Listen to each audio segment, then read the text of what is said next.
Nagpapabili nga sa akin si mama nung nagde-trending na Dubai Chewy Cookie kasi talagang sobra daw siya natatakam doon. Kaya sinabi ko, sige, bibilhan ko siya. Pero hindi niya alam, talagang gagawin ko siya ng ganun. At may napanood naman nga ako kung paano nga gawin yung nagde-trending na Dubai Chewy Cookie nga na yun. At sa tingin ko, madali nga lang siya. Kaya sabi ko, ako na nga lang yung gagawa. Kaya naman nagtunaw nga lang ako dito ng butter. Tapos nilagay ko na nga tong katayfi pastry nga natin. Niluto ko nga lang sa butter nga tong katayfi pastries nga natin hanggang maging crunchy nga siya. Kasi yun nga yung kailangan nga nating ma-achieve. At after nga nun, nagtunaw ulit ako ng butter. Pero binawasan ko nga itong tinunaw nga nating butter kasi may paggagamitan nga tayo dito mamaya. Nilagay ko na nga itong mga marshmallow nga natin kasi ito nga talaga yung pinaka-ingredients para nga talaga maging chewy nga talaga yung Dubai Chewy Cookie natin. Alam niyo po ba nung una ko nga nakita ngayon nagtitrending na Dubai Chewy Cookie nga na yun, nakala ko talaga mochi siya kasi yung tsura niya parang mochi pero cookie pala siya. At sinet ko nga itong lutuan ko nga na to sa mahina nga lang na init para talagang hindi masunog itong mga marshmallow natin habang paunti-unti natin siyang tinutunaw. May mga napanood nga kasi ako na gumawa nga na ito na talaga nasunog nga yung marshmallow nga nila kasi sobrang lakas nga ng apoy nila. At maya nga lang din nakita ko na nga na unti-unti na nga natutunaw itong mga marshmallow nga natin ay sinunod ko na nga rin ilagay dito itong ating mga powdered milk at itong ating cocoa. Wala na nga takal-takal yung paglalagay ko nga dyan, talagang dinamihan ko nga yung lagay kasi sa tingin ko nga mas lalo magiging masarap kapag nga maraming ganito. At after nga nun, kailangan mo na nga siyang halu-haluin para mag-combine nga yung mga pinaglalagay mong powdered milk at itong nga cocoa. At habang inahalo-halo ko nga to, naka-open ko nga rin itong lutuan nga natin pero nakaset nga lang siya sa mahinang init para talaga hindi masunog itong hinahalo natin. At nung ganito na nga yung itsura niya, transfer ko na nga siya dito sa ating tray na merong parchment paper para nga talaga madali siya lumamig. At pagkatapos nga nun, dali-dali ko na nga kinuha itong mga pistachio spread nga natin para mapag-combine ko na nga sila nitong ating mga katayfi. At sa amoy pangalan nitong pistachio spread, talagang takam na takam na nga ako na parang gusto ko na nga agad kainin. Dalawang jar nga lang sana ng pistachio spread yung ilalagay ko pero napag-desisyonan ko na nga na ilagay na nga rin itong isang jar. At nung ganito na nga yung itsura niya, sisimulan na nga natin gumawa nitong Dubai Chewy Cookie at talaga sobrang ako kinakabahan kasi first time ko nga lang itong gagawin. At yung butter nga pala kanina na tinunaw natin na tinabi ko, ito nga yung purpose niya, parang ilalagay natin siya sa gloves natin para talagang madulas. At kahit nga medyo mainit-init mga itong marshmallow nga natin, talagang kinuha ko na nga ito para magawa na nga natin yung Dubai Chewy Cookie. Kumuha nga lang ako nitong tinunaw nga natin na marshmallow, tapos binilog ko nga lang siya, tapos pinrest ko siya sa gitna, tapos dun ko nga nilagay itong ating pistachio katayfi. At nung nilagay ko na nga yung palaman nga sa gitna, inikot-ikot ko nga lang siya, kaya ganito nga yung naging itsura niya at medyo naliitan nga ako, kaya sabi ko gagawa nga ako ng malaking version. Kaya kumuha nga ako ng maraming amount nga nitong tinunaw nga natin na marshmallow para makagawa nga tayo ng giant Dubai Chewy Cookie. At dito pa nga lang sa part nga na to, parang medyo may napapansin na nga ako na mali pero tinuloy-tuloy ko pa nga rin siya para talaga magawa nga lang natin yung nagtitrending nga na yun. At nung naibilog ko nga siya ng ganyan, talagang tuwan-tuwa nga ako until nga na nakita ko na parang nagpa-flat nga sila. Parang na nga talaga siya nagiging itsurang literal nga na cookies, yung mga talagang binibake na cookies kasi talagang parang lumalapad siya. Hindi ko nga alam kung bakit nga ganun ngayon nangyari pero sa tingin ko nga dahil nga talagang nilakihan ko nga itong ginawa kong Dubai Chewy Cookie. Para tuloy ako nag-bake nga ng literal nga na cookies dito sa nangyari nga dito sa nagawa ko. Pero pinanindigan ko pa nga rin siya, talagang nilagyan ko pa nga ito ng toppings ka ng cocoa. Pero kahit nga ganyan ngayon naging itsura niya, talagang nagulat nga ako sa naging lasa niya kasi talagang sobrang sarap. At di nga lang siya sobrang sarap kasi parang nga rin siya pandikit kasi dumidikit nga siya sa ngipin kaya ganyan nga akong umuya. Pero kahit nga ganyan ngayon naging itsura niyan, talagang hindi yan nasayang, talagang naubos agad yan dito sa amin. At tinatanong na nga ni mama ko nasan nga daw yung pinapabili niya nga ng Dubai Chewy Cookie at sinabi ko nga na hindi pa ako nakakahanap.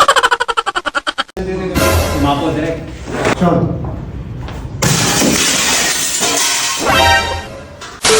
So mga kapudi, samahan nyo ako ngayong araw para sa aking taping sa Wish Ko Lang. 8:20 na nga nung umaga nung nakarating kami dito sa location ng taping. Nagmamadali pa nga kami kasi 8:30 yung call time, sabi ni Direk. Pagkapasok ko nga dito sa tent or sa standby area, binaba ko muna yung mga gamit ko kasi meron daw kaming company call. Kaya naman agad-agad na kami lumabas sa mga katrabaho ko at pumunta na kami dun sa gym. At talaga namang sobrang saya ako sa mga oras na to kasi ang makakatrabaho ko yung mga batikang actress. At nung natapos na nga kami sa company call, bumalik na agad ako dito sa tent para magpalit ng pampasok. Ito muna kasi yung susutin namin para dun sa scene namin na nasa school. So ito yung mga katrabaho ko.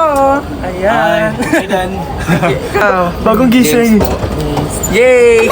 At nung natapos na ako makipagkwentuhan sa mga katrabaho ko, agad-agad ko nung kinuha yung pampasok ko at pumunta na ako sa banyo para magpalit. At nung nakapagpalit na nga ako, umupo na nga ako dito para ma-makeupan. Di ko nga alam kung anong imi-makeup sa akin na napakagaling naming makeup artist. Pero sa tingin ko pag mumukhain akong estudyante kasi yun yung karakter ko. Nilagyan na nga ako ng tissue dito sa aking uniform para pag natapos na yung makeup, hindi dumikit sa damit ko. At maya-maya nga lang sinimulan na pag-makeup sa akin. Inisprayan nga ako nito mga patubig na to, hindi ko alam kung anong tawag dito. Spray net ata to pero hindi ko talaga alam. At nung natapos na nga ako spray yan sa mukha pinunasan na ito para lagyan na ng makeup. At kung tatanungin niyo ako mga kapudi, ito pa lang yung pangalawa kong beses na malalagyan ng makeup sa mukha. Yung unang makeup ko ngayon yung lumaban ako sa contest ng kantahan. Pero sanay na naman ako. At habang mini-makeupan nga ako, talagang kinakabahan ako kasi nalilimutan ko na yung line ko dun sa script. Kapag kasi kinakabahan ako, talaga lahat ng bagay na gusto ko sabihin nalilimutan ko. Kaya talaga pag natapos ng makeup na to, upo talaga ako para magbasa uli. At matapos na nga ma-makeupan ng aking mukha, nilagyan na tong labi ko ng pampapula. Di ko alam kung anong nilalagay sa akin dito kasi para siyang gel. At natapos na nga ako makeupan at lagyan ng lipstick at ito na ang aking finished product. At akala ko nga tapos na yung pag-makeup sa akin pero hindi pa daw tapos ang aking buhok. At di ko nga alam kung anong style na gagawin sa buhok ko kasi ang style na ginagawa ko palagi may pabang. Pero sa tingin ko maganda naman yung kakalabasan kasi lahat naman natin ng buhok na style sa akin ay bagay. At habang inaayusan nga ako talaga nagmamadali na kami kasi ako na yung tinatawag dun sa set. Pero dahil sobrang galing na makeup artist namin natapos niya ng tamang oras. Hanggang ngayon nga hindi ko pa rin alam kung ano magiging style nitong buhok ko. Pero nung unti-unti nang nahahawi yung buhok ko parang alam ko na. Nawala nga yung pabangs ko pero okay naman, nagandahan naman ako. Lahat nga nakasama ko na makeup na nakabihis na kaya ready na kami. Nakikita ko nga sila nagbabasa sila ng mga line nila kaya naman ako agad-agad kong kinuha yung binigay sa aking script at binasa ko na. Talagang 2 beses kong inuulit lahat ng binabasa ko para hindi ko malimutan. At nung nakabisado ko na lahat ng line ko, agad-agad ko na kinuha ng sapatos ko para makapagsapatos na ako at makapunta na ako dun sa set. Kaya sana madala ko yung kakapalan ng mukha ko kapag nagbablog ako.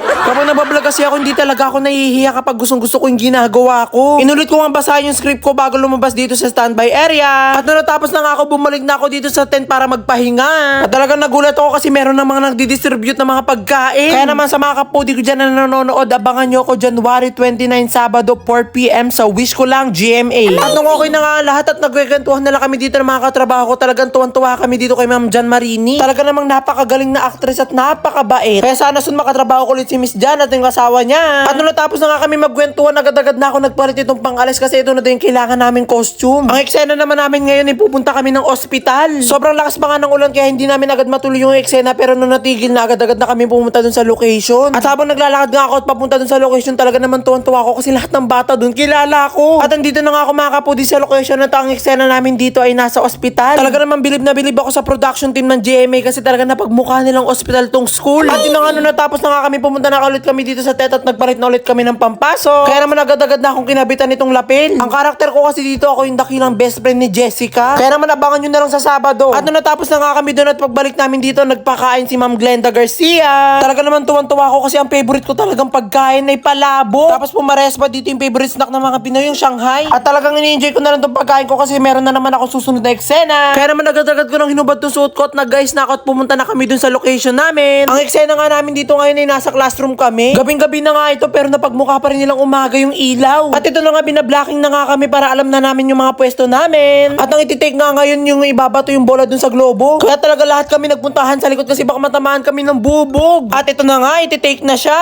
Baka sumapot. Five. Oh, tigit lang. Sean. Amazing! At yun na nga, success na nga ang unang take namin kaya naman agad-agad na nilang nilinis. Kaya naman nagbalikan na ulit kami dun sa mga pwesto namin para mag-take na naman. At matapos nga ang 14 hours namin taping, natapos na rin kami. Kaya salamat sa mga nakatrabaho ko dito kay Ma'am Glenda Garcia, kay Zyren de la Cruz, kay James Graham, kay Aidan Veneracion, kay Ma'am Jan Marini at kay Sir Gerald Bisaras, at kay Tanya Ramos at kay Ma'am Dang Cruz. At kay Ma'am Andercia, kundi dahil sa amin napakagaling na direktor, kay Direk Romel Penesa.